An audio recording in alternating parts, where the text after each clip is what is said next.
যদি আমরা বুঝতে পারি। আমি পুরো জীবনে কত টাকা আয় করব সেটা লিখিত, কে আমার জীবনসঙ্গী হবে সেটা লিখিত, কবে কোথায় মারা যাব সেটা লিখিত। আশ্চর্যের ব্যাপার হচ্ছে আমি কতগুলো দানা ভাত দুনিয়াতে খেয়ে মারা যাব সেটা লিখিত। একটি দানাও কম না, একটিও বেশি না। ধরেন এটা লিখিত যে আমি সারা জীবনে 1 কোটি টাকা আয় করব। এই সিদ্ধান্ত আল্লাহ তাআলা নিয়েছেন। আমি হালাল উপায়ে আয় করব না হারাম উপায়ে আয় করব সেই সিদ্ধান্ত আমার।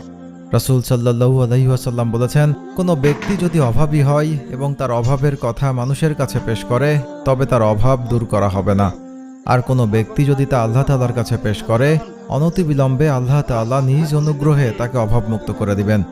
যদি ধৈর্য ধারণ করি, আল্লাহ তাআলার কাছে চাই, তাহলে হালাল উপায়ে ওই 1 কোটি টাকা আয় করেই আমি মারা যাব। হারাম উপায়ে হলেও ওই 1 কোটি, নাথিং মোর নাথিং লেস। আমি যেই ফলটি আজকে ঢাকায় বসে খাচ্ছি